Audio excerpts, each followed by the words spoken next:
Stan Hieronymus, the author of For the Love of Hops, joins me this week to talk about new trends in hops.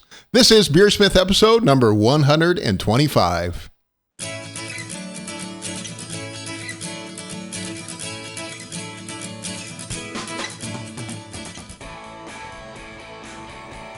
This is BeerSmith episode number 125, and it's late April 2016. This week, Stan Hieronymus, the author of For the Love of Hops, joins me to talk about new trends in hops. Thank you to this week's sponsor, Anvil, amazing kettles, burners, and accessories to help you forge the perfect beer. Anvil is a new line of brewing equipment from Blickman Engineering and endorsed by brewing author John Palmer. Anvil is a durable, reliable, quality line of brewing equipment that's built to last. Find out more about Anvil at anvilbrewing.com. Again, that's anvilbrewing.com. And also Craft Beer and Brewing Magazine. Are you ready for the brewing experience of a lifetime? I'll be teaching seminars at the Craft Beer and Brewing Brewers Retreat at Devil's Thumb Ranch in Colorado. I hope you'll be able to join me. Craft Beer and Brewing is offering 2 stunning brewing retreats. You can find out more about these amazing retreats at brewersretreat.com. Again, that's brewersretreat.com. And also BeerSmith Mobile. The mobile version of BeerSmith is a perfect complement to our desktop brewing software. It includes all the tools you need to create recipes on the go, share them with your friends, and it acts as a pocket brew timer. Check out BeerSmith Mobile at beersmith.com/mobile, or you can also find it on the Google Play, iTunes, or Amazon app stores. And now let's jump into this week's episode. Today on the show, Stan Hieronymus joins me to discuss hops. Stan is the author of For the Love of Hops and also won the 2015 AHA Governing Committee Lifetime Achievement Award. He wrote Brew Like a Monk and also Brewing with Wheat. Stan, it is fantastic to have you back on the show. It's my pleasure. Thanks for inviting me. So, Stan, we had you on way back in episode number 52, almost 3 years ago, to discuss the launch of your book, For the Love of Hops, but a lot of things have changed since then. At the top level, what are some of the new things going on in hops? Well, the first thing is there's probably about 52 new varieties, and that gets every brewer's focus. But certainly our understanding about almost everything involved with hops, including understanding bitterness more, part of that because of this focus on late hopping and understanding the utilization there, and more recently research that indicates bitterness that you're getting during dry hopping. People are in love with the new aromas you can get, and then there's this rise of the cloudy Northeast IPAs, trying to figure out how much of that can be attributed to the hops and the dry hopping and how much of that is the yeast they use. As I said, just about everything. Hops do add cloudiness to the beer, don't they? Oh, they do, but you get more polyphenols from the hops, from the malt. I'm sorry, and a certain amount from the hops. And when you dry hop, you're leaving that in there. But there's something else going on, and those are brewing matters that I probably should be talking to more people about. Well, obviously the growers have been very busy putting new hop varieties into production. It takes something like 10 or 15 years to get a new variety into production. What are some of the trends we're seeing in these new varieties? Well, certainly right now, everybody wants more oil. They're connecting oil to these exotic flavors, whether it's tropical or melon, gooseberries. Those are all an interaction of yeast and the oils. It's not quite determined. It's really the quality of the oil more than the amount of the oil, but right now people just want more oil. So that's why you're seeing more varieties released, like Equinox, which was in 2014, has about what amounts to about 3.5% of the hop are essential oils, where you could look back at Cascade when it was harvested early in the past, it would have been 0.5%. Some people are letting them hang longer, trying to get more oil out of it. But certainly right now it's just amount of oil. That's what people want, and then we'll try and understand the oil. And I mean, that's quite a trend. If we looked at maybe 10 years ago, we'd really be seeing people pushing for more alpha acid. And now they're not necessarily trying to, they're trying to get as much alpha acid out per unit acre as they possibly could. And now there's a trend instead towards these aroma oils. Yeah, well, certainly right now, what tends to happen is you're getting both alpha and more oils. So in theory, that means you need to add those hops later. Otherwise, you're going to put in more bitterness than you want.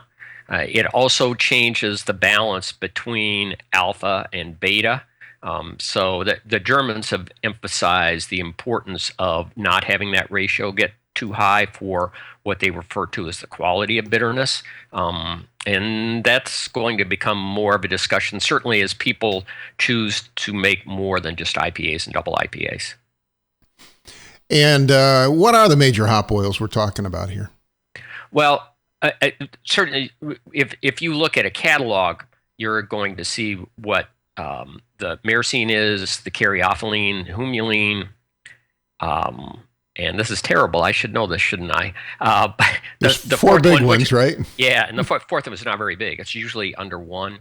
But what's of interest now is more interest in the linalool, geraniol, nerol, limonene, and citronellal.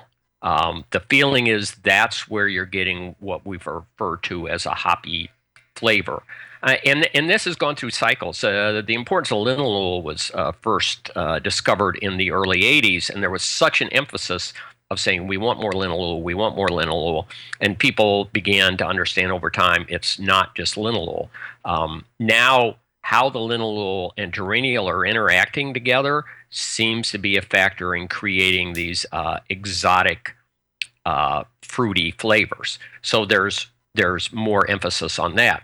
But you can look back to 1972 and through the next half dozen years when Cascade was introduced. You got to remember, Cascade was introduced as a substitute for, quote, noble hops. You know, there were issues in Europe between disease and drought. The hop crop came in very light. So Coors in particular looked at the alpha beta at Cascade and said, we can do this as a substitute for hops like Hallertau Mittelfrüh. And then after they used them a couple of years, they said, what's this strange floral fruity aroma we're getting? And they identified that geraniol was responsible for that. So then the hop breeders were told, breed with lower amounts of geraniol. So you can see these things swing back and forth. Now we want geraniol. And I mean, aren't we seeing the craft brewers drive more and more in the market now? Craft brewers are probably using more than half the hops, even though they obviously don't brew 1/5 of the beer. And that's because they use so much higher quantities, but mostly to get the aroma, not to drive bitterness. You can do that without using massive amounts of hops. So what are some of the specific varieties we're seeing coming into play now? But you're still seeing immense demand for Citra, which was released in 2008. And it's incredible when you think that it takes a while to ramp up the acreage on these hops, because hops do not grow true to seed. That means you've got to split the rhizome, or you can clone them off the leaves. So it's hard to bring up more acres of hops quickly. But you can take Citra, how quickly it's grown. In 2015, there were more acres of Citra than there were acres of Cascade in 2012. So then Mosaic is ramped up at that same sort of rate. Not as much so far as Citra, but coming along quickly. If there's demand for Equinox, for instance, the 2014 release, then within a few years, we'll see substantial amounts of Equinox. But people are also wanting their own sort of distinctive hops. Hopsteiner just gave Eureka a name less than a year ago. I think this is actually maybe on St. Patrick's Day. They named another hop, which they call Denali, which is a high oil hop. Again, about up to 3% of the hop weight are the essential oils. So they brought Denali out. There'll be just yesterday, I got a press release from St. Arnold. You know, they brewed a pale ale with a hop that was numbered 72 2.0 by the Germans. They've just given it a name, which is Ariana. And the Germans have also brewed that beer with that hop, and they'll be serving it at the Craft Brewers Conference. Of course, a hop like that is not going to be available for 2 or 3 years, even to commercial brewers, and home brewers is going to be more like 4 years down the road. Much like Mandarina Bavaria was released in 2012, and it's still a struggle for home brewers to get that hop. And it takes like a year or two to get a hop into production, even after you plant it, right? Well, it depends where you are. In the Northwest, you can get a crop in year 1. In Germany, it's generally going to take 3 years. More German hop growers are beginning to use irrigation, and that will speed the process up. But there's a much stronger interaction between American craft brewers and the hop growers in the Northwest. The brewers visit them. It's easier than going to Germany. And so they have a much better feel for the demand. So you talk to German hop growers, and we know people love Mandarina Bavaria. That message hasn't got across to the Germans as strongly as you might think. What are some of the hot hops now? What are the ones that brewers really want to get and are really excited about, but just are having a hard time getting right now? Well, right now we're looking at a situation, for instance, contract. Hops grown in the American Northwest are basically at 95% contracted out through 2018.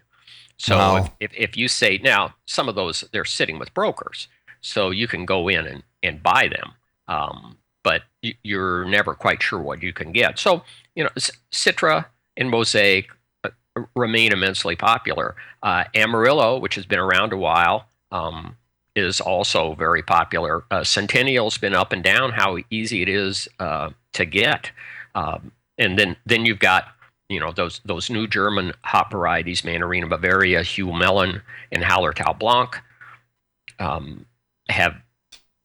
are becoming a little bit more available. I don't think you could get Blanc and Mandarina Bavaria are almost impossible to get on the spot market right now. You can get a little bit of Yule Melon. Then Galaxy out of Australia, a new Australian hop, Enigma, has been pretty popular with people, and I'm pretty sure you can still get that now. Out of New Zealand, really difficult. There's no way, there is not nearly enough Nelson Sauvignon to meet the demand. What is the flavor of some of these new hops? You're talking about something like Citra, Mosaic, Equinox. Not everybody sampled them yet. What do they taste like? Well, the Citra, of course, was a brilliantly named hop because it does give you that Citra character. But they also can get they are more tropical, a richer fruit.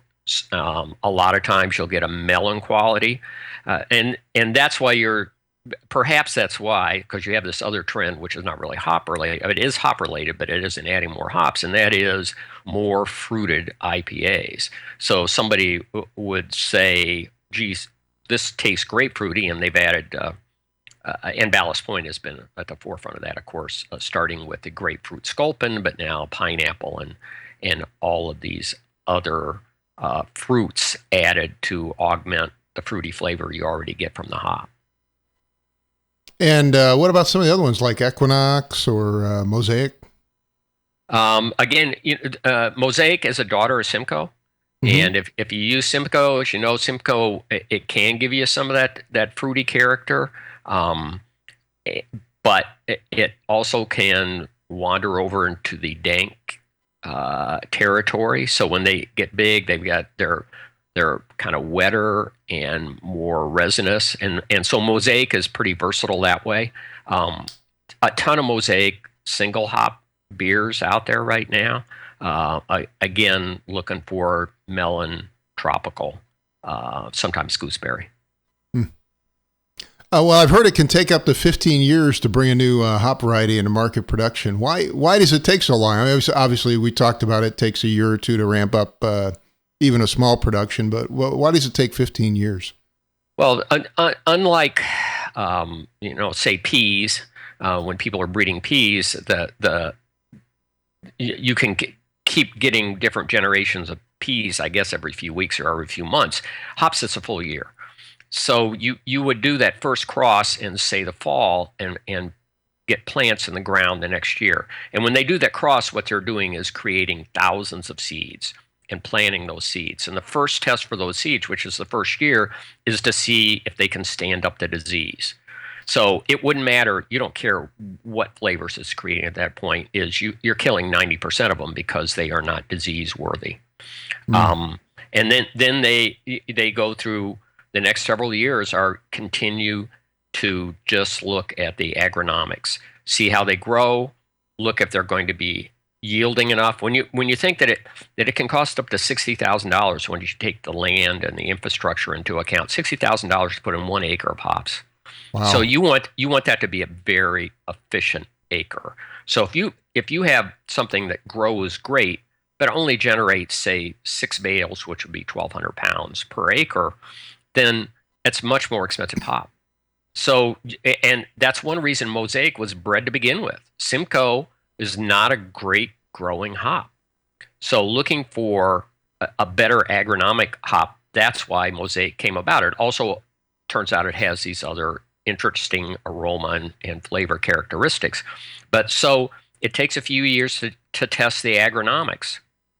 So the economics is a huge factor here, right? Well, agronomics. Both, so how it grows, and the economics is a large part too. Both of them.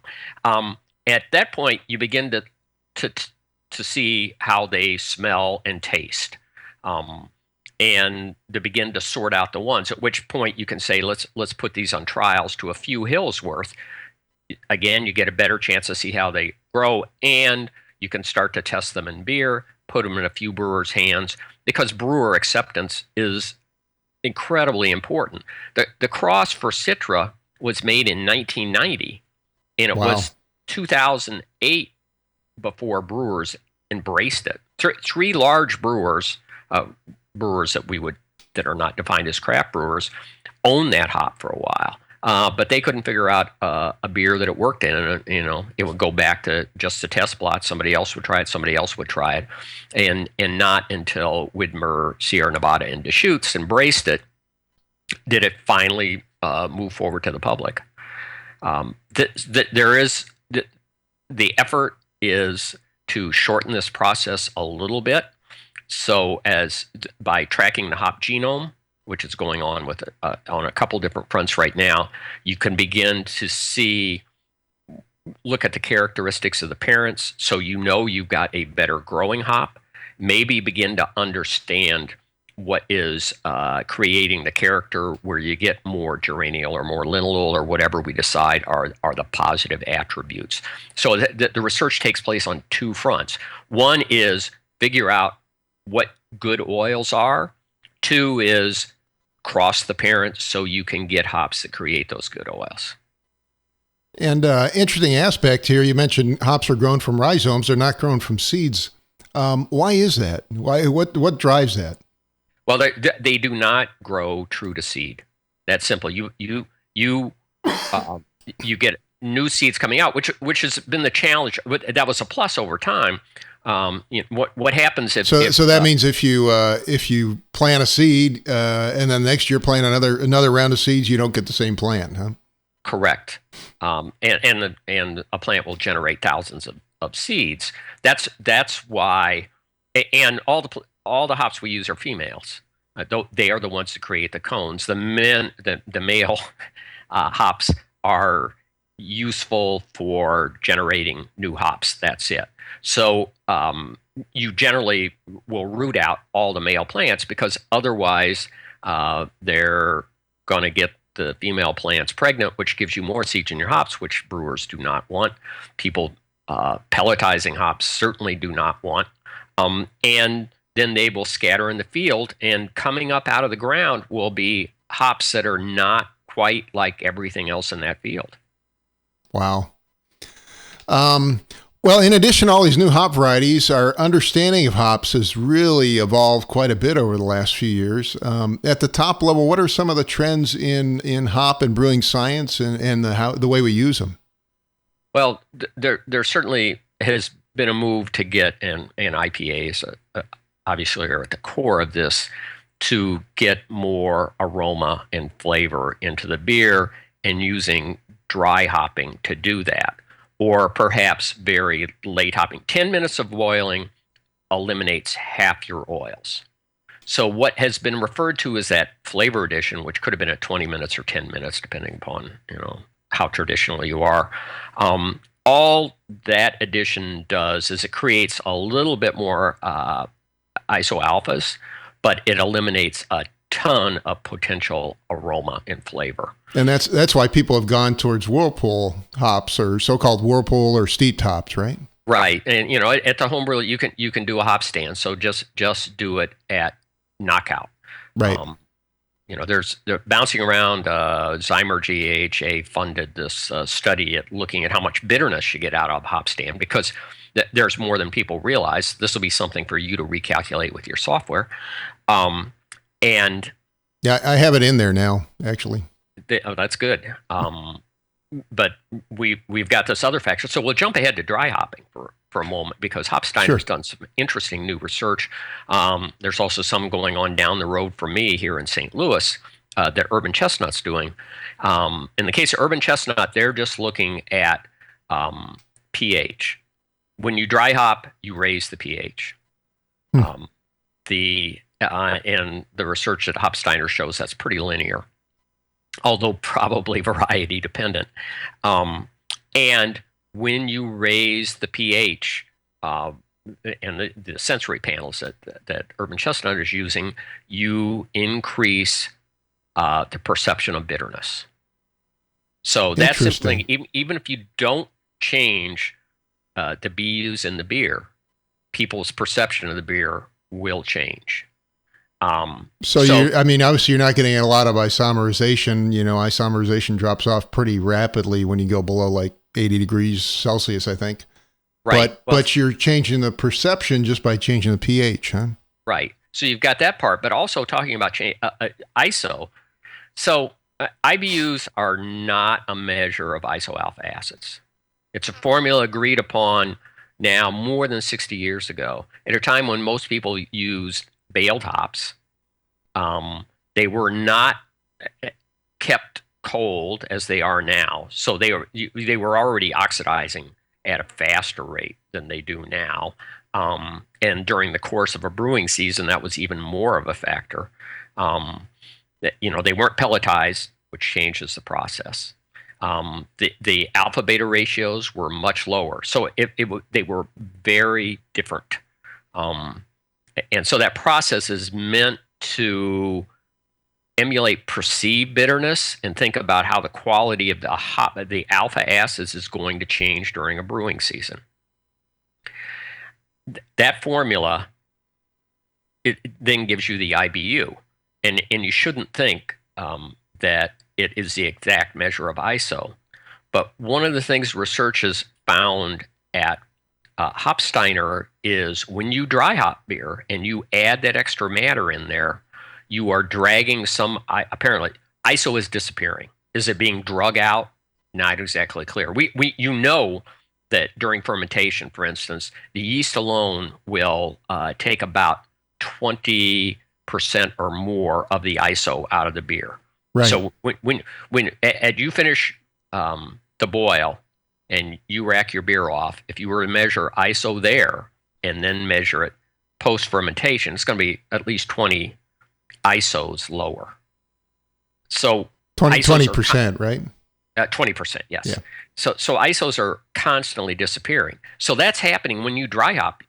You're eliminating ISOs. However, you have, and at this point, I've never heard anybody pronounce this word. I've only been reading it in the literature recently, which is the humulinones. And the humulinones are oxidized alpha acids. So when you add those during dry hopping, they are about 2/3, and it takes about 5 days, but they do not need to be isomerized. So 5 days in beer, they are going to add bitterness, about 2/3 of the amount of bitterness that you get from isoalpha acids. Yeah. So you're adding that when you dry hop, but you're eliminating some of the ISOs. and that changes what's referred to as the quality of bitterness. Yeah, I mean, iso alpha acids are really only one compound, and I think there's some 500 flavor compounds in hops, right? Oh, yeah, from a flavor standpoint, that's true. From a bitterness standpoint, they are one of the few triggers from hops. There are other triggers for bitterness. Yeah, obviously. You talk about dry hopping quite a bit. Can you go into a little more detail on whirlpool or steep tops? Well, the basically the same, we'll say, rules apply, except the utilization is much higher than people thought before. And there are so many factors. It's hard to say what's taking place when you're brewing at 5 or 10 gallons. How fast you're moving the hops in and moving them out. It depends how much you've hopped before. But your utilization is probably at certainly more than 10%, maybe pushing more like 15%. If you are emulating a whirlpool at a homebrew level, emulating a I calculated internally based on a number of papers I read it, almost 50% of what you get during a comparable boil, as long as you're above, say, 85, 90 degrees C.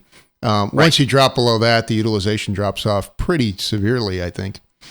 Right. And of course, I wanted you to mention the hop oils again. Those 4 big hop oils you talked about, as well as most of the other ones. They have a pretty low boiling point, right? Oh, the 4 major hop oils that you talked about. Right, like I said, you eliminate half of them with 10 minutes of boiling is all, and those are they basically, you're not going to get very much of them in the beer if you boil them for a long time. So myrcene is quite often 50% or more of the hop oils, and that's that really resinous and green, sometimes piney. So it was the 15 years ago. If you were going to do an IPA, you really needed to have that character that you get from a hop like Chinook.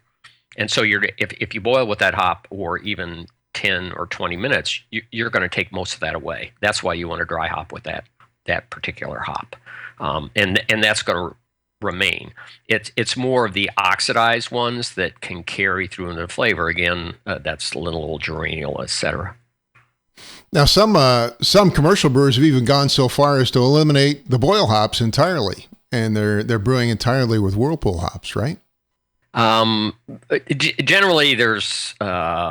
For a limited set of beers, but Jeff Allworth talked to quite a few people for a story for All About Beer, and he did find some people that are, if they're, he was talking about 10-barrel batches, so we're not talking about something that Lagunitas does, but in a 10-barrel batch, if somebody's using 40 to 50 pounds of hops, which is just a crazy amount, they might only be using 3 pounds of that in the boil, because you want a little bit of that stability to begin with, but you do have a lot of people moving it clear to the back end. Is this a change that's going to last? Well, we'll have to look up in 5 or 10 years and find out. Well, we've covered some of the basics here. What are some of the other trends in hops that we're seeing in brewing science and hops and how we're using them? Well, I think this whole how much do you want to use for bitterness and what quantity of hops do you need to use is going to be an ongoing discussion. You still see the amount that craft brewers are using going up, but how high is it going to go? In New Mexico, for instance, right now there's a trend with some of those beers, at least, where brewers are mashing at a higher temperature, sometimes pushing even 160 degrees, which is adding more body to the beer, which stands nicely against a good gigantic charge of hops. Mm-hmm. So that's I don't know that you call that a trend in hops, but it's a trend in brewing. How long does it last? I got to wonder how long the IPA craze is going to last. I mean, a lot of the craft brewers are brewing over 50% now IPAs, right? I mean, over 50% of their market is IPAs. Right. You're just going to continue to see a lot of variations on IPA for a long time, because people like the flavors that the hops include, but getting those so they can be produced economically, so people can drink more than one, that's still some sorting out that needs to be done. And there are limits to how much hops somebody can even perceive, right? Oh, bitterness-wise, that's true. Yeah. So what's the limit? I've had people ask me this. Well, it's the thing is, part of it factors in is as soon as you smell it, that changes your perception. As soon as what you taste, I mean, it's the flavor. So that's both, when you smell it or have it retronasal. So that changes your impression.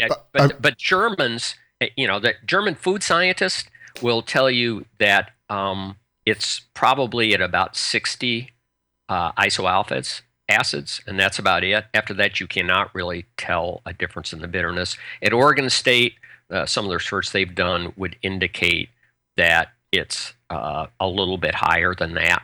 So it's not a matter of perceiving the bitterness. It's what people are going to do to present a balanced beer, and there's more than bitterness to that. Right. So I assume if you take a beer that's like, say, a 60 or 70 IBUs, and then you double the amount of hops, you're going to get a flavor change, even though it may not be a perceptive bitterness change in the beer, right?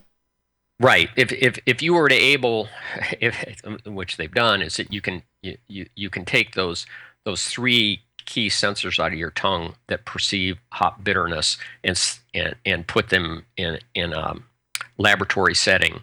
They probably would not perceive any or a negligible difference, but people will perceive a different sort of beer. What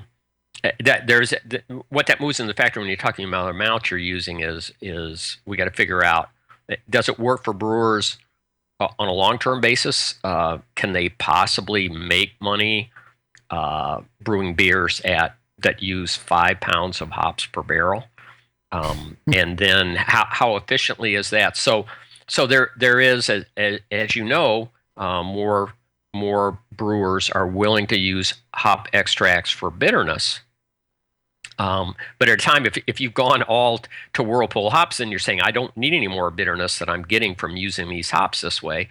So the next breakthrough is, if we sort oils out, will brewers, and some brewers are doing this already, be willing to use the hop oil additions for aroma and flavor. Interesting. And that was something I wanted to ask you about. We're seeing another rise of hop extracts as well. And hop extracts are actually being available now at the homebrew level, whereas they weren't before. How is that impacting the market? Well, it's practically speaking, if, as I said, with these humulinones, you realize that you're not totally discarding alpha acids when you choose to dry hop. But if it's possible for a manufacturer to take that hop and say, okay, these people want the bitterness out of the hop, and these people want the aroma out of the hop, and they're coming from separate places, then that's a lot better than throwing away a bunch of hop. You dry hop the heck out of a beer, and you leave all these potential isoalpha acids out of play. If you're dry hopping even at 2 pounds per barrel, we'll say 12 alpha acid hops on average, that's about where Mosaic is. Mm-hmm. So 5 or 6 hops that are like Mosaic, you're using a variety, then you're going to be in a 100-barrel batch, you're going to be giving up about 11 kilograms of alpha acids. And right now, a kilogram of alpha acids maybe cost you $30 or $40. Right. I'm not quite sure. Maybe it's 60. But during the hop shortage, that was hundreds of dollars. Right. So it doesn't seem like. And the other thing is, if you're brewing a 100-barrel batch, it'll take you about 10 batches. This is at 2 pounds of dry hopping per barrel. Some people do more than that. In 10 batches of beer, you have used up an acre of hops, and we only have a certain amount of acres that we're able to grow the hops on. So I think that's the other question down the road. If you're going to talk about sustainability, then you should try and be responsible the way you use your hops. So I wanted to talk a little bit about hop extracts. Can you talk about the two? There's two sort of basic types, I guess. There's CO2 extract, right? And then there's the isomerized extracts, and there's a couple different methods for doing that, but they're used in a different way. And I was wondering if you could just talk about those two basic types and what they are and how they're used in brewing. Well, those are pretty similar, actually. We're talking about using hop extracts for bitterness, right? And that's nicely established. And there are companies now that will also sell you. You can say, I want essence of Saz, or I want more linalool, or I want more geraniol. You can buy all of these things. Or so you're saying you can buy, in addition to be able to buy, a certain amount of alpha acid, right, which a lot of these hop extracts have. Right. You can go out now and buy the hop oils as an extract as well, right? Yeah. Backing up to the CO2 extract, which is, Yeah, let's talk about if we could just talk about the bitterness extracts first, because a lot of brewers are just starting to use these. They see the hop shots and some of these other commercial brands. Those are, and I haven't done those at the homebrew level, so I don't know how easy it is. I do know at a commercial level, when you use CO2 extract, it is messy. So it's quite a mess to clean up. And trying to add them at 5 or 10 gallons, you're not going to be adding a whole lot. But what you can do, and they aren't necessarily cheap, but CalSec in Kalamazoo, Michigan, they are selling some of these aroma, which is an entirely different process. And quite honestly, I don't know exactly how they do it, and it may be proprietary. And you can buy it's about an 8-ounce size and run you like about $80. But it makes one heck of a lot of beer. So a homebrew club could go back and it could go do this if they wanted, and you can buy these on Amazon. Is that a hop oil extract, or is that that's an oil? So you can buy an oil extract. You can also buy CO. You can buy the oils as well. You can buy Headmaster, which simply is going to give you better head retention. So if you're struggling with your Berliner Weiss, getting a nice head on that, you can add a little bit of Headmaster. Or it can even be an issue with a lot of IPAs as you drive the hops out, you actually hurt the head retention in a lot of cases. Right. So those are all things that they sell. In the UK, and it's funny because you go to the UK and you talk to small brewers in the UK, and a lot of them are still using flowers, and they seem to be really bothered with the use of the CO2 extract for bittering, but they have no problem with adding the hop oils. Interesting. And the flip here in the United States is people are okay with CO2 extract. They find that the hop oils at this point do not, they are not as natural. I'm not sure that's the right word, but yeah, I mean, CO2 extract is. Yeah, just so people understand what we're talking about, CO2 extract is an extract primarily of the iso acids, or I'm sorry, the alpha acids, and you then add it to the boil, much like you would a regular hop addition. It's just got it's got like 65% alpha acid instead of maybe 10% alpha acid that you might get from adding hops, right? Yeah, and you can also buy them isomerized. You can also buy right, and then the isomerized ones are sort of pre-boiled, and then they pull out the iso alpha acids, which allows you to add them cold, basically, right? So you can take an isomerized extract, you can add it cold to the beer, potentially even at bottling, and get the bitterness that you want, right? Yes. And then the last thing you're talking about, of course, is these aroma extracts, which aren't as widely available on the homebrew level. But I guess if you get together with your club or something, you could probably do, as you mentioned, buy a larger sample, right? Yeah, if it's something you want to play around with, they do small little sample things. I've got them from them before when I was in Minnesota last summer. Handed them out to the craft brewers. There was actually an MBA presentation there. Awesome. And I wasn't even aware of those. I haven't used any of those yet. But that sounds like an exciting thing because now you can pick a particular flavor or aroma maybe and add it to the beer, right? In theory, yes. In theory, they'll take more sorting out and understanding. At the Craft Brewers Conference, I certainly will be talking to the people at CalSec again. They aren't the only ones doing it.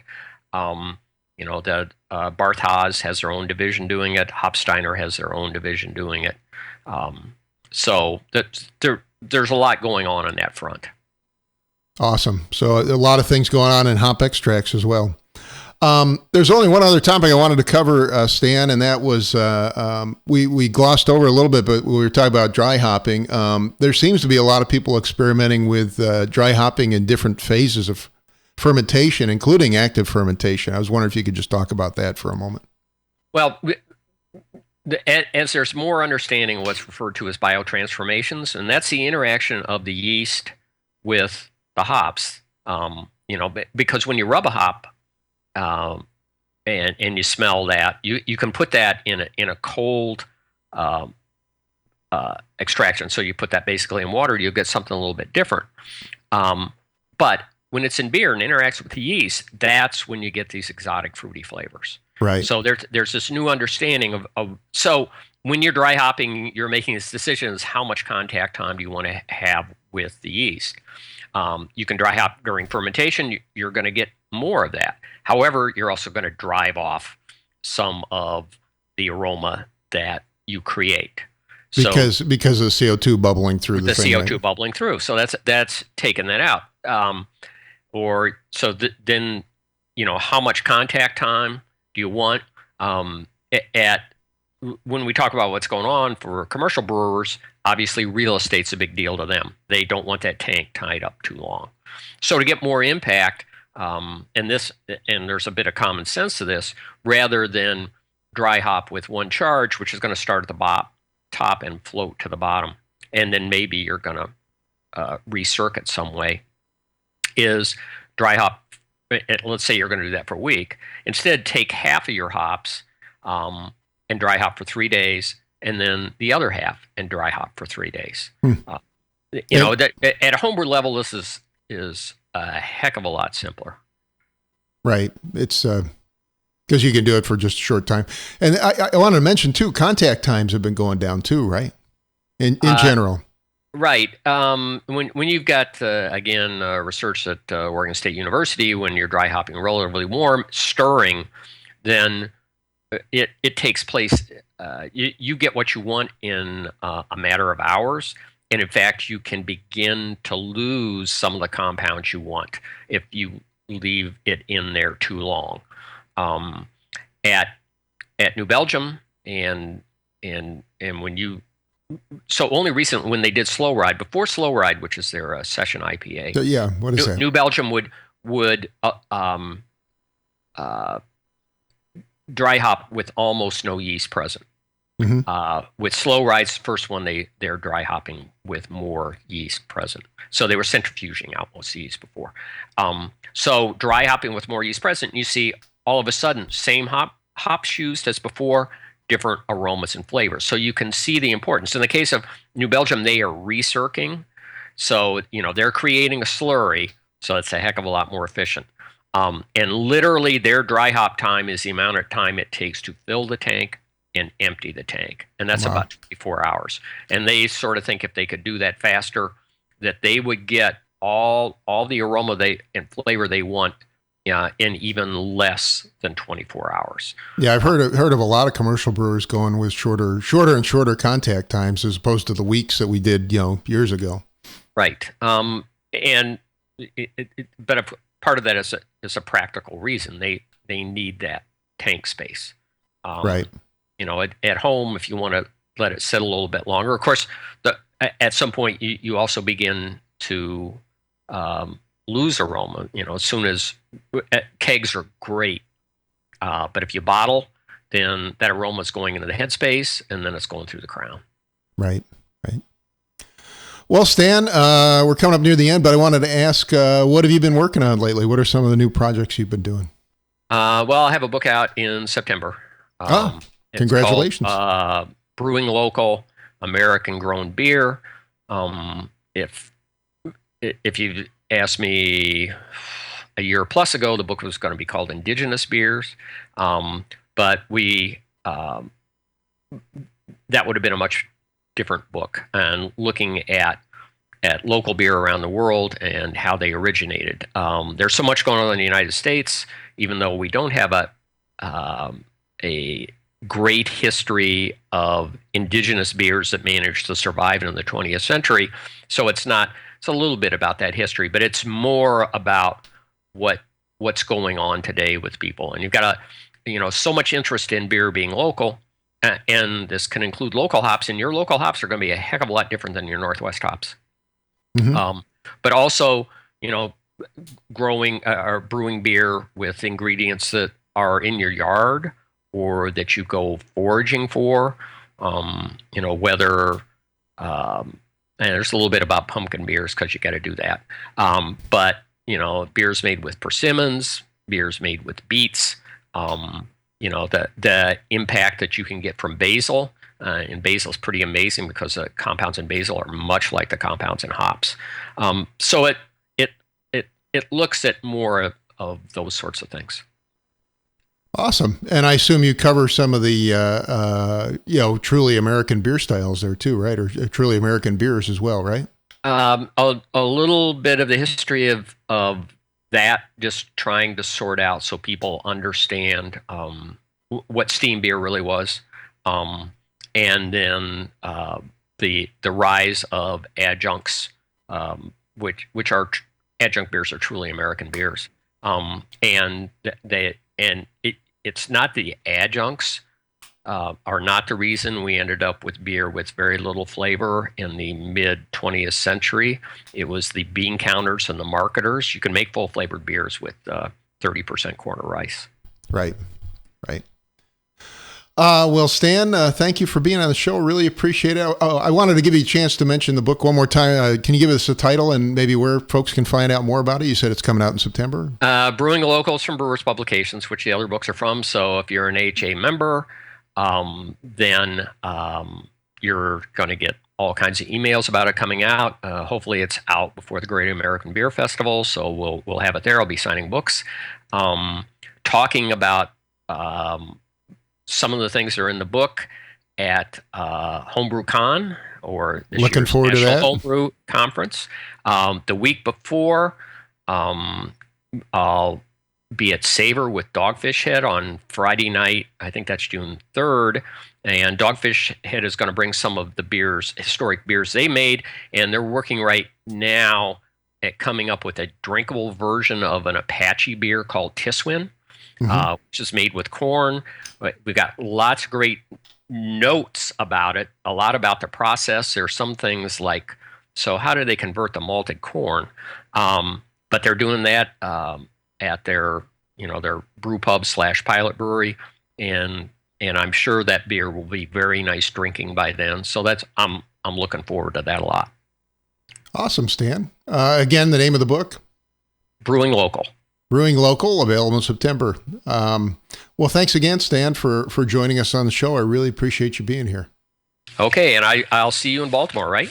I'll definitely be in Baltimore. Yeah, we'll have a BeerSmith booth again. I think I got a double-wide booth and be giving stuff away like we always do, and I'm speaking as well. I'm looking forward to it. The first ever, I guess it's called Homebrew Con now. Right. Well, thanks again to Stan Hieronymus for joining us. Stan is the author of For the Love of Hops, as well as books Brew Like a Monk and Brewing with Wheat. And, of course, he has his new book coming in September. Thanks again, Stan. Really appreciate you being here. Thanks again for inviting me. Well, thanks again to Stan Hieronymus for joining me this week. Thanks also to Craft Beer and Brewing Magazine. Are you ready for the brewing experience of a lifetime? I'll be teaching seminars at the Craft Beer and Brewing Retreat at Devil's Thumb Ranch in Colorado this fall. I hope you'll be able to join me. Craft Beer and Brewing is offering 2 stunning brewing retreats. You can check out all the amazing retreats at brewersretreat.com. And also Anvil, the new line of brewing equipment from Blickman Engineering. Kettles, burners, and accessories that are built to last. Get reliable, durable, high-quality brewing equipment with Anvil at anvilbrewing.com. Again, that's anvilbrewing.com. And also BeerSmith Mobile, the perfect brewing app for your iPhone, iPad, or Android and Kindle Fire device. Learn more about creating beer recipes with BeerSmith Mobile at beersmith.com/mobile or on the Google Play, iTunes, or Kindle App Store. Thank you for listening. I hope you have a great brewing week.